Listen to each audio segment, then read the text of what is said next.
ओम नमो भगवते वासुदेवाय।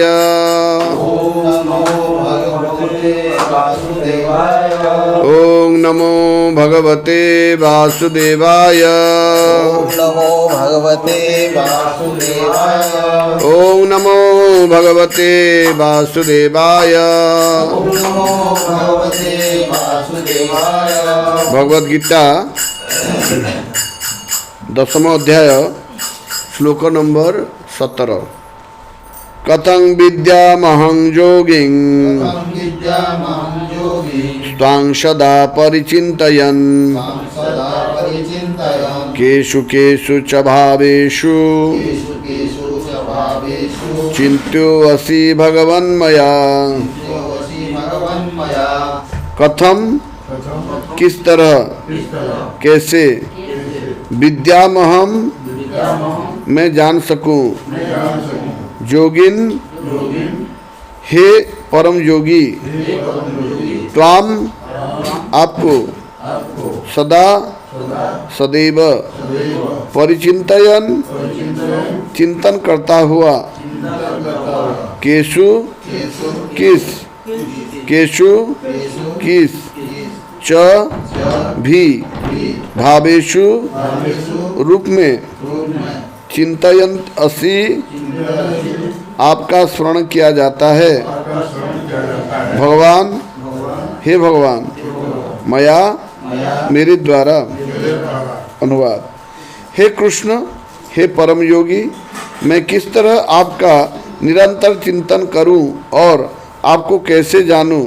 हे भगवान, आपका स्मरण किन किन रूपों में किया जाए। तात्पर्य, कृष्ण कृपा मूर्ति ऐसी भक्ति वेदांत स्वामी श्रील प्रभुपाद संस्थापक आचार्य अंतर्राष्ट्रीय कृष्ण भावनामृत संघ। जैसा कि पिछले अध्याय में कहा जा चुका है, भगवान अपनी जोग माया से आच्छादित रहते हैं।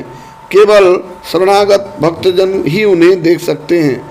अब अर्जुन को विश्वास हो चुका है कि उनके मित्र कृष्ण भगवान हैं, किंतु वह उस सामान्य विधि को जानना चाहता है जिसके द्वारा सर्वसाधारण लोग भी उन्हें सर्वव्यापी रूप से समझ सके।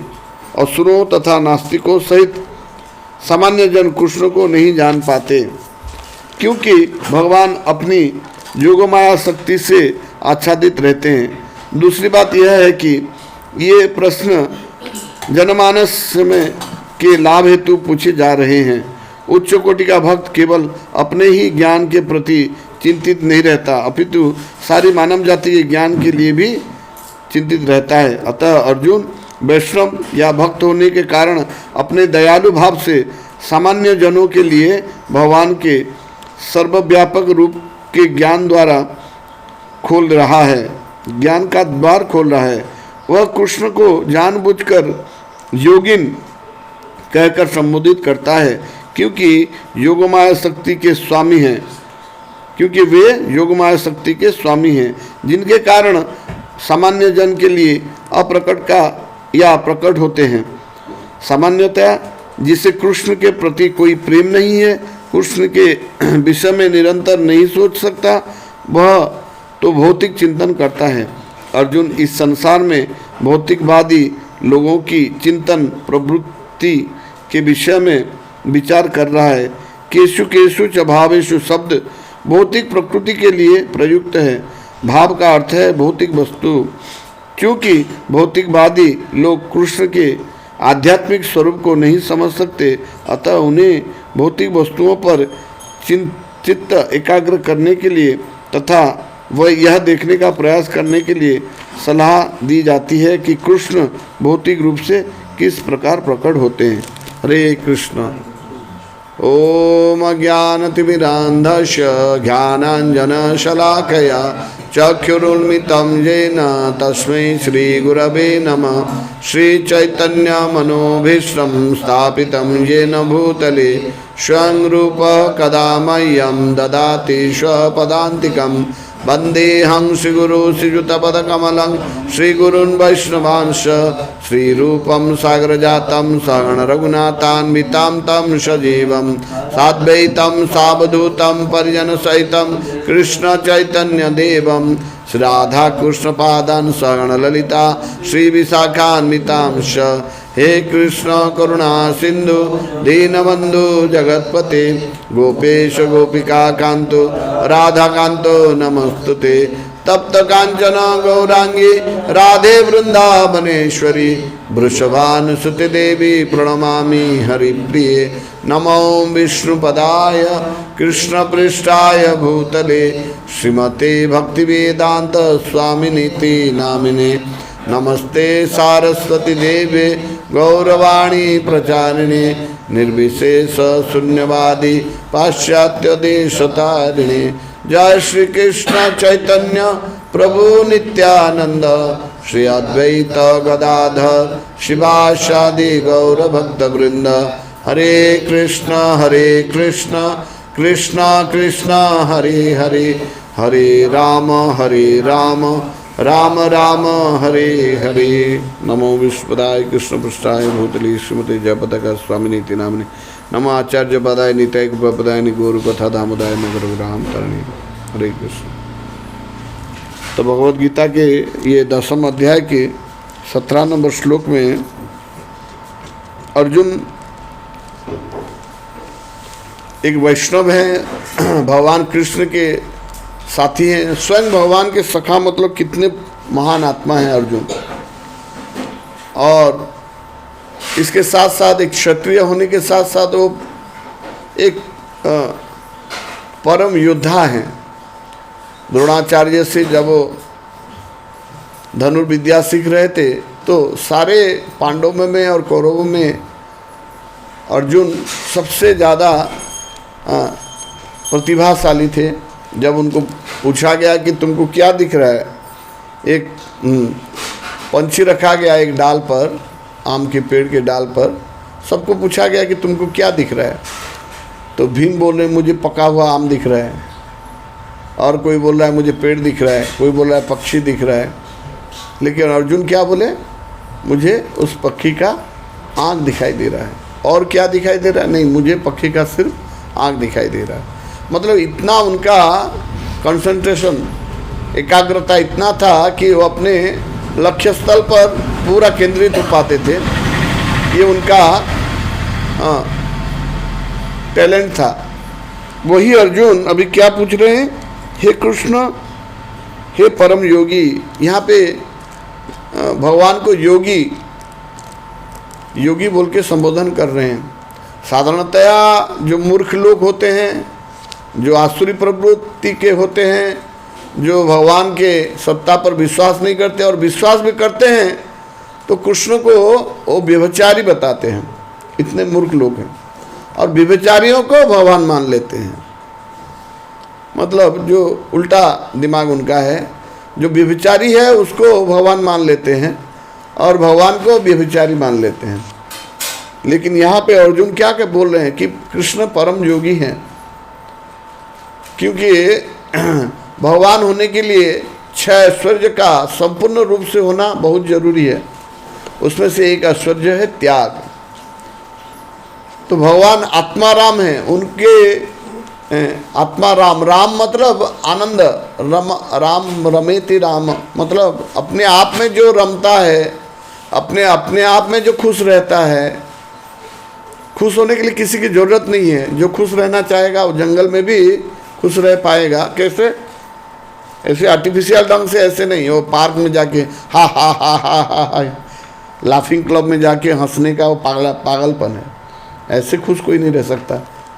खुश रहने के लिए क्या करना पड़ेगा? जो खुशी का स्रोत है, सच्चित आनंद। आनंद मतलब खुश, खुशी से भी ऊपर है। खुशी तो दुख कम होने से हमको लगता है कि हम खुश हैं, लेकिन पूरा सारा दुख कम हो जाएगा और उसके ऊपर आनंद जब आएगा तो ऐसा आनंद का स्रोत है भगवान। सच्चिदानंद विग्रह, भगवान सच्चिदानंद के विग्रह हैं, वो आनंद के स्वरूप है। लेकिन हम थोड़े थोड़े आनंद के अणु आनंद है। हमारा आत्मा क्या है? बालाग्र शतभाग से शतभाग न कल्पित, छोटा सा अणु आत्मा है हमारे अंदर, छोटा थोड़ा सा आनंद है। लेकिन ये आनंद अगर परम आनंद से जुड़ जाएगा तो ये आनंद परमानंद को प्राप्त होगा। तो भगवान परम योगी हैं, उनको आनंद के लिए किसी के सहारा की जरूरत नहीं है। लेकिन भगवान अपना अंश, भगवान जो अपने अंश हैं, हम लोग भगवान के क्या हैं? अंश हैं। तो हमारे खुशी के लिए भगवान हमारे साथ आदान प्रदान करते हैं। अब देखिए, जहाँ पर आदान प्रदान होता है वहाँ पे खुशी मिलता है। आप बड़े बड़े पार्टी में जाते हैं, शादी घर में जाते हैं, क्यों जाते हैं? कि कुछ लोगों से मिले, उनका हालचाल पूछें, वो आपका हालचाल पूछेंगे। तो इससे क्या होता है? हमको थोड़ा human is a social animal, हम सामाजिक प्राणी हैं, हमको लोगों के साथ जुड़ने में आनंद आता है। अगर लोगों के साथ जुड़ने में आनंद आता है तो भगवान के साथ जुड़ने में कितना आनंद आएगा।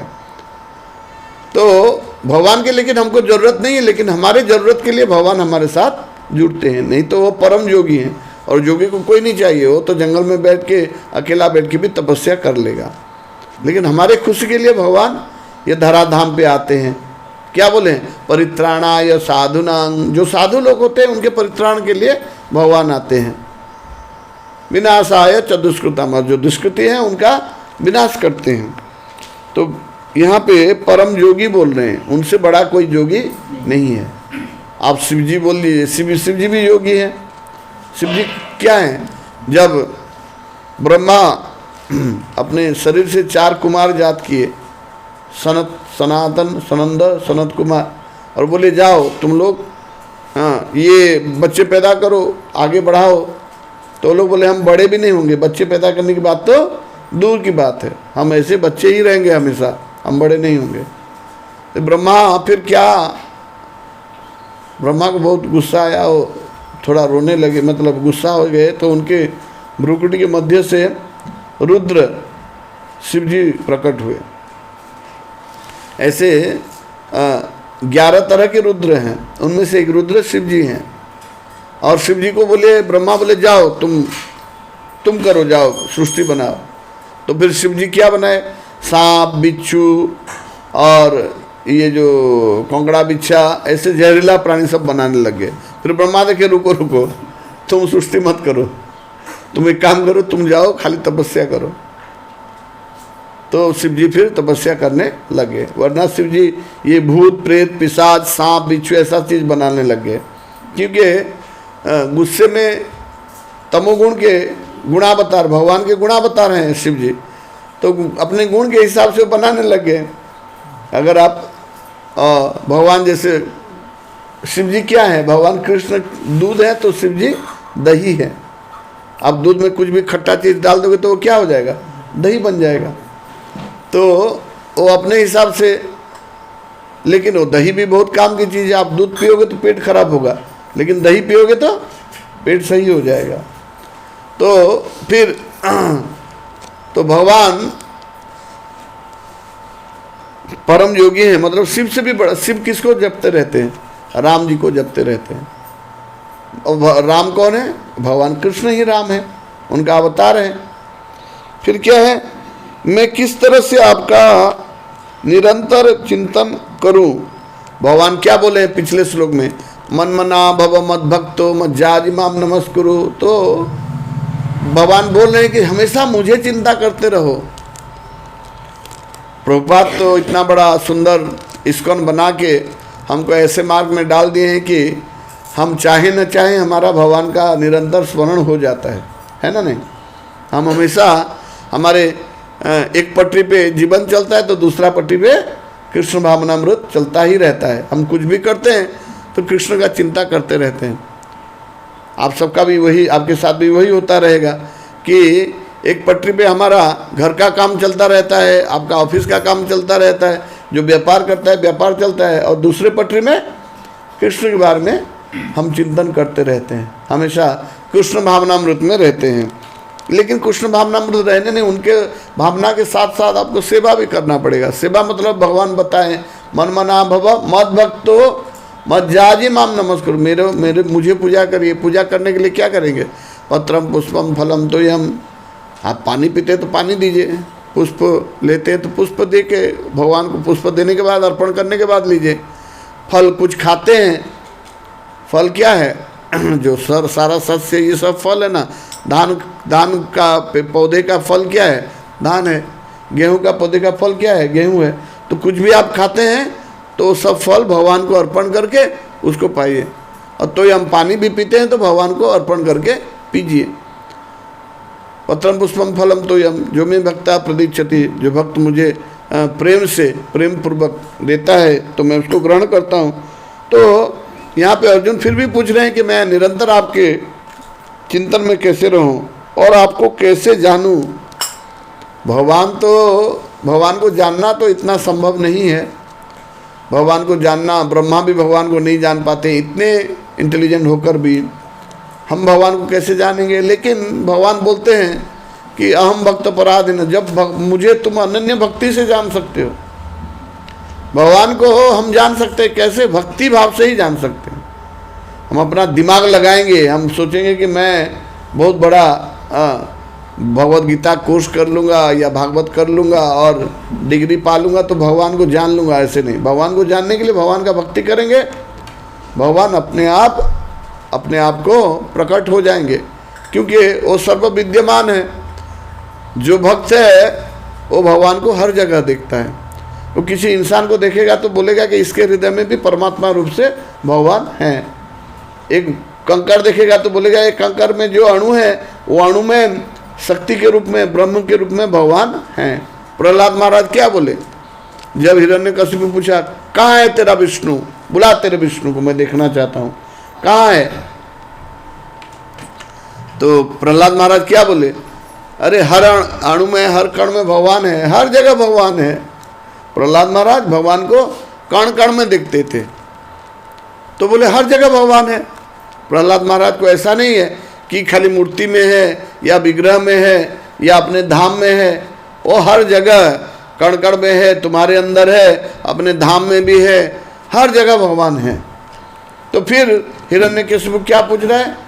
ये खंबे के अंदर है, ये पिलर के अंदर भगवान है? प्रहलाद महाराज बोले हाँ, कण में है तो पिलर के अंदर भी है। लेकिन हिरण्यकशिपु क्या सोच रहा है? अरे ये पिलर तो मैंने बनवाया है, इसके अंदर तो कोई नहीं था, इसके अंदर भगवान कहाँ से आ गया? इसके अंदर तेरा विष्णु कहाँ से आ गया? और फिर गुस्से में वो क्या करने लगा, हाँ, पागलपन आ जाता है उसमें। वो क्या करने लगा, चल देखते हैं तेरा भगवान कैसे निकलता है। गुस्से में भगवान से अहंकार, भगवान से विद्वेष। बहुत लोग भगवान को चिंता करते हैं, भगवान को स्मरण करते हैं, लेकिन द्वेष भाव से। जैसे कंस हमेशा कृष्ण को चिंता करता था, लेकिन किस भाव से?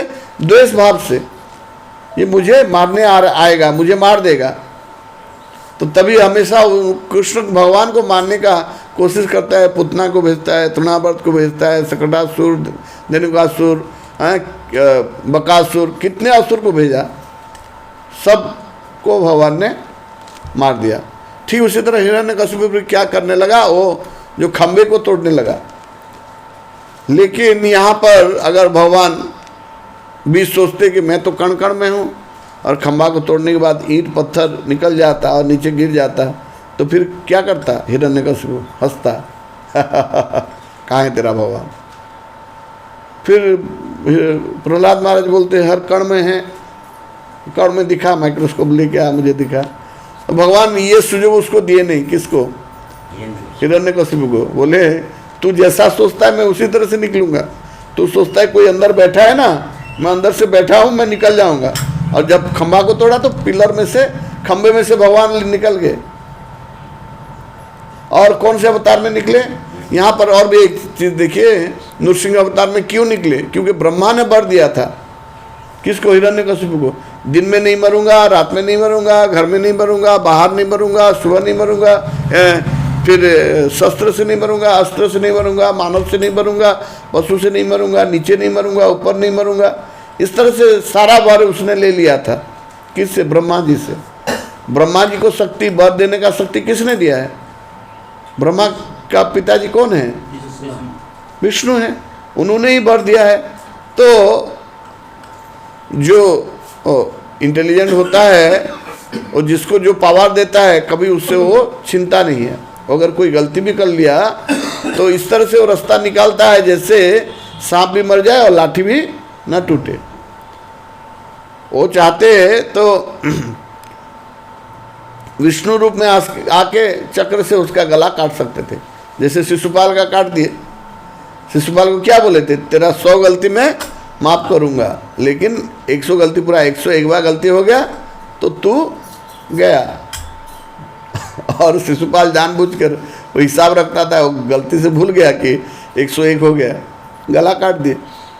यहाँ पे भी आके कृष्ण के रूप में गला काट सकते थे, लेकिन ब्रह्मा ने वर दिया है कि मनुष्य नहीं मारेगा, पशु नहीं मारेगा। तो भगवान फिर वो ब्रह्मा को वर दिए ना, तो उसको वो सारा कंडीशन फुलफिल करना पड़ेगा। भगवान से ज़्यादा चालाक हम हो सकते हैं क्या? अगर कोई भगवान से ज़्यादा चालाक होना चाहता है तो मूर्ख है। उनके पास सब चीज़ का रास्ता, उनके लिए कोई भी असंभव नहीं है। तो फिर भगवान क्या किए कि ना मनुष्य रूप में आए ना पशु रूप में आए, वो नरसिंह, आधा नर और आधा सिंह, एक नया अवतार ले लिए। अब करो, तुम्हारा पहला कंडीशन फुलफिल हो गया, मैं मनुष्य नहीं हूँ कि मैं पशु नहीं हूँ, बीचों बीच। फिर क्या किया? उसको दरवाजे पे द्वार बंद, जहाँ पे हम चौखटे में बैठ गए, बोले ये घर नहीं है कि बाहर भी नहीं है। बहुत युद्ध हुआ हिरण्यकशिपु के साथ, बहुत युद्ध, भगवान बहुत युद्ध किए। मतलब भगवान थोड़ा करते हैं, सिनेमा में आप देखते हैं कि कभी कभी हीरो क्या करता है, बहुत फाइट करता है और लोगों को लगता है अभी हीरो हार जाएगा। ऐसा भी भगवान भी वो बनाते हैं, अपने दर्शकों को थोड़ा मनोरंजन करते हैं।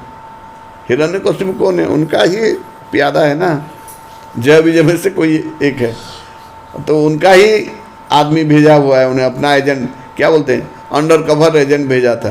तो उसके साथ थोड़ा युद्ध करते हैं, क्योंकि भगवत धाम में भगवान के साथ कोई लड़ाई नहीं करता। भगवान क्या करना चाहते हैं? उनका एक गुण है लड़ाई करना, 64 गुण में से एक गुण है लड़ाई करना, लेकिन भगवत धाम में भगवान से कोई लड़ाई नहीं करता। पहले राजा लोग क्या करते थे? अपने पास मल्ल रखते थे और उनसे वो लोग युद्ध करते थे अपने आप को फिट रखने के लिए। पैसा देते, खुद पैसा देते थे, खाना पीना देते थे और बोलते थे मुझे मारो, और अपने आप को फिर डिफेंड करते थे, युद्ध करते थे, युद्ध कला में निपुण होने के लिए। तो भगवान के धाम में उनसे कोई लड़ाई नहीं करता, तो भगवान लड़ाई करने के लिए नीचे आ जाते हैं। और अपना लोग को पैसा दे के भेजा है हिरण्यकशिपु को। वो भी श्राप मिल गया था, वो चतुर्सन से श्राप मिल गया था कि तुम असुर जैसा व्यवहार कर रहे तो असुर जन्म मिलेगा तुमको। तो हिरण्यकशिपु के साथ युद्ध करने के बाद उन्होंने सारा कंडीशन किए और उसको मार दिए। तो हम इसमें क्या जानना, हम क्या जान चाहते हैं कि हम यहाँ अर्जुन पूछ रहे हैं कि मैं कैसे आपको स्मरण करूं, आपका निरंतर चिंतन कैसे करूं? चिंता, मन में चिंता करूं, हे भगवान आपका स्मरण किस किन रूपों में किया जाए, आपको किस किस रूप में मैं स्मरण करूं? भगवान के अनेक रूप हैं, असंख्य रूप हैं।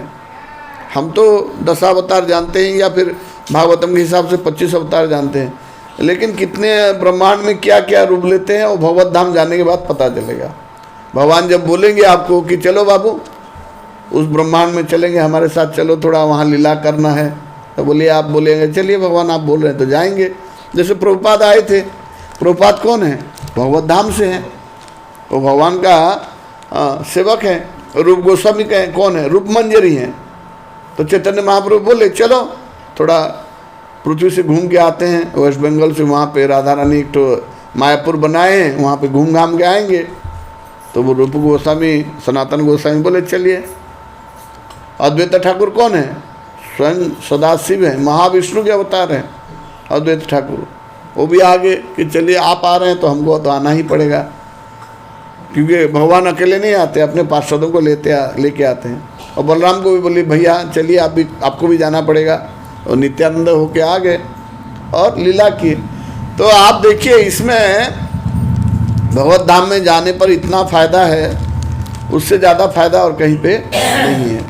आप जहाँ फिर जाना चाहेंगे, और अलग अलग ब्रह्मांड में भी अलग अलग रूप में आप भगवान के साथ जाएंगे, लीला करेंगे, और ये निरंतर लीला है और बुढ़ा नहीं होना है। और जो भी होता है, आपको बुढ़ा होना है तो भगवान के साथ आएंगे तो अद्वैत ठाकुर जैसा बुढ़ा हो जाएंगे, लेकिन आप हमेशा क्या कृष्ण कॉन्शियसनेस में रहेंगे। ऐसा नहीं कि भूल गए और भगवान के साथ आए, यहाँ भूल कर यहाँ रह गए, ऐसा नहीं होता। एक बार वहाँ जाने पर, यहाँ पर जो भी आते हैं वो लीला करने आते हैं। जैसे ड्रामा करने हम जाते हैं कहीं पे, तो वहाँ पे बुढ़ा का भेष धारण किए, इसका मतलब ये नहीं कि हम बुढ़ा हैं।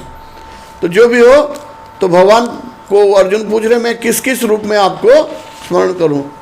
बहुत लोग बोलते हैं भगवान का रूप और रूप, अर्जुन बोल रहे हैं किस रूप में आपका स्मरण करूं।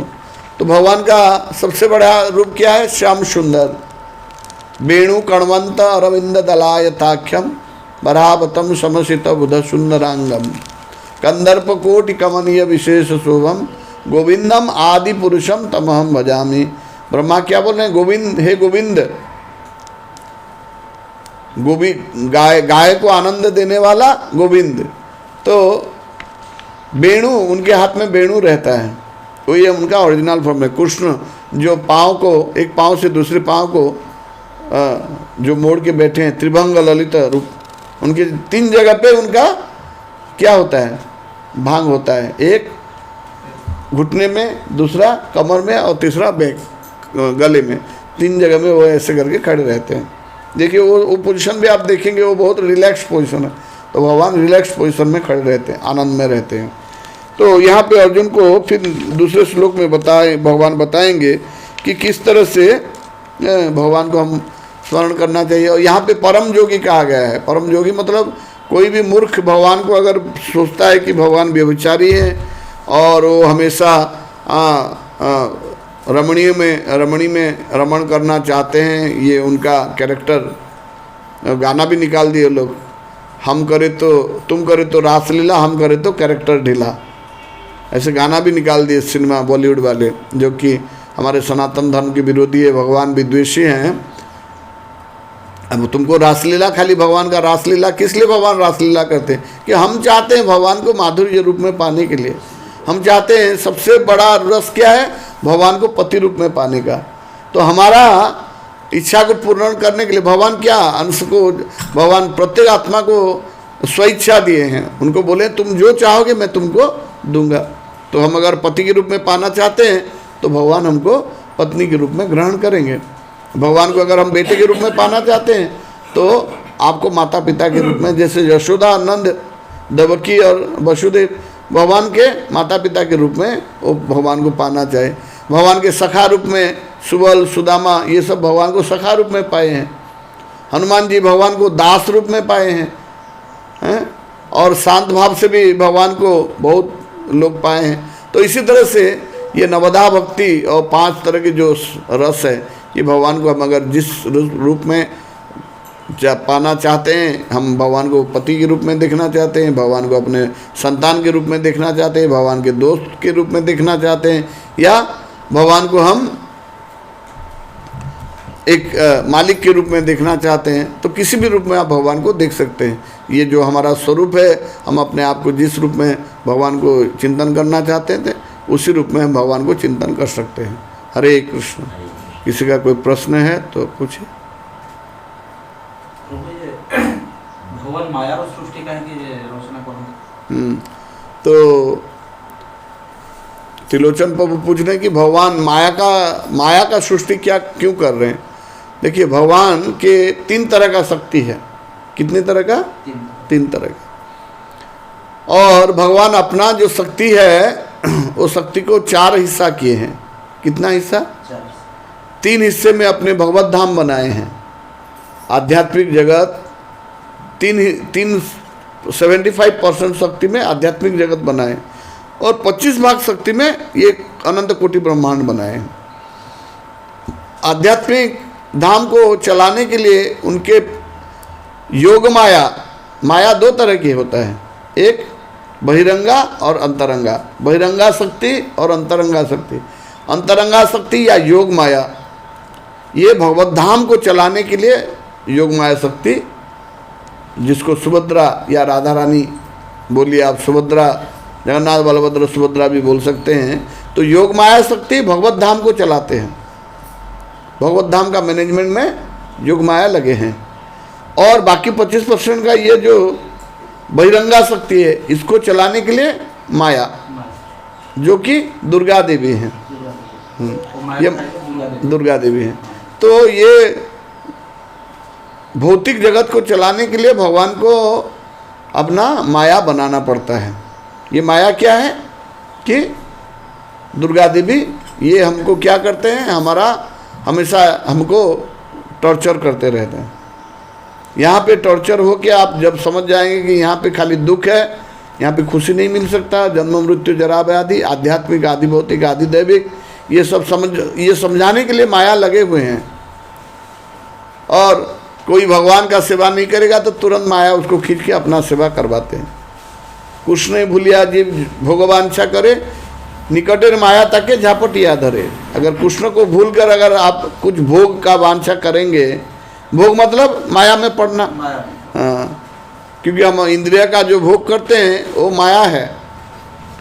भोग वांछा करेंगे तो माया हमको पकड़ के रखता है। तो हमको भगवान के पास ले जाने के लिए भगवान का शक्ति है माया, दुर्गा देवी। और फिर उनके पास, लेकिन कोई भगवान का शरणागत आता है तो माया देवी उसको छोड़ देते हैं। भगवान बोल रहे हैं कि देवी है श्री गुणमयी मम माया दुरत्यया, मतलब मेरा माया बहुत दुर्दांत है। जैसे घर में कुत्ता है, आप अगर घर में के बाहर जाएंगे गेट के पास तो वो भौंकने लगेगा, how how how how how. लेकिन घर का मालिक जब आएगा बोलेगा ए टॉमी चुप हो जा, ये मेरा दोस्त है, तो समझ जाए कि मेरा मालिक का दोस्त है, फिर भौंकना बंद कर देगा। ठीक उसी तरह ये माया भगवान का शक्ति है जो कि हमको बहुत टॉर्चर करता है। लेकिन हम भगवान के शरण में आते हैं तो दैवी ऐसा गुणमयी मम माया दुरत्यया। तापर उसके बाद है उनके बाद श्लोक में भूल रहा हूँ कि जो मेरे शरण में आता है तरंतिते, ये माया को तर जाते हैं वो लोग। उस श्लोक में भूल रहा हूँ, जो मेरे शरण में आते हैं ये माया को फिर तरंतिते, ऐसा श्लोक है। तो हमको भगवान के शरण में जाएंगे तो ये माया हमको और नहीं सताएगा।